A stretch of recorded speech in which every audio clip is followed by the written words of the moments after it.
650 খ্রিস্টাব্দ ইসলামের ইতিহাসে প্রথমবারের মতো মুসলমানরা সমুদ্রপথে এক ঐতিহাসিক অভিযানে যাচ্ছে।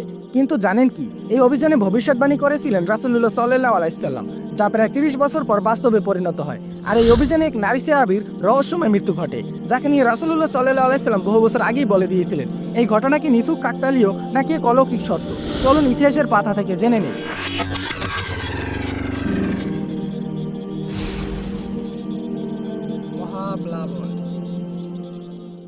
মদিনা। উম্মে হারাম বিনতে মিলহানা রাদিয়াল্লাহু আনহার ঘরে রাসূলুল্লাহ সাল্লাল্লাহু আলাইহি সাল্লাম সেখানে বিশ্রাম নিচ্ছিলেন। হঠাৎ তিনি ঘুম থেকে উঠে মুচকি হাসলেন। উম্মে হারাম রাদিয়াল্লাহু আনহা বিস্মিত হয়ে বললেন, হে আল্লাহর রাসূল, আপনি কেন হাসছেন? রাসূলুল্লাহ সাল্লাল্লাহু আলাইহি সাল্লাম বললেন, আমি স্বপ্নে আমার উম্মতের কিছু মানুষকে দেখলাম, তারা রাজাদের মতো সিংহাসনে বসে সমুদ্র পার হচ্ছে। এই ভবিষ্যৎবাণী বর্ণিত হয়েছে সহিহ বুখারী 2877 ও সহিহ মুসলিম 1912-তে। উম্মে হারাম রাদিয়াল্লাহু আনহা সঙ্গে সঙ্গে বললেন, হে আল্লাহর রাসূল, দোয়া করুন যেন আমিও তাদের মধ্যে থাকি।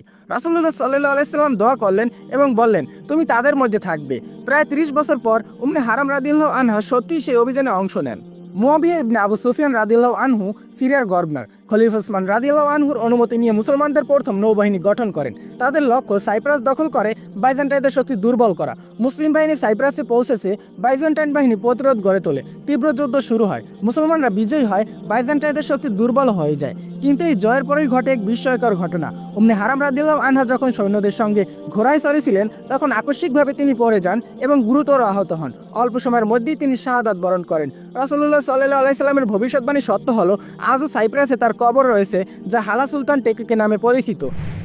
প্রথমত, রাসূলুল্লাহ সাল্লাল্লাহু আলাইহি সাল্লামের ভবিষ্যৎবাণীগুলো অলৌকিকভাবে সত্য হয়। দ্বিতীয়ত, ইসলামের ইতিহাসে প্রথম নৌবাহিনী ছিল একটি যুগান্তরী পদক্ষেপ।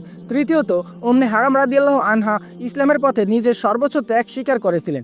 এটি ছিল ইসলামের প্রথম সমুদ্রযুদ্ধ ও রাসূল সাল্লাল্লাহু আলাইহি সাল্লামের এক বিস্ময়কর ভবিষ্যৎবাণীর বাস্তবায়ন। আপনি কি মনে করেন এটি কি নিছক কাকতালীয় ঘটনা নাকি এক অলৌকিক সত্য? আপনার মতামত জানাতে কমেন্ট করুন, আর ভালো লাগলে লাইক, শেয়ার ও চ্যানেল সাবস্ক্রাইব করতে ভুলবেন না।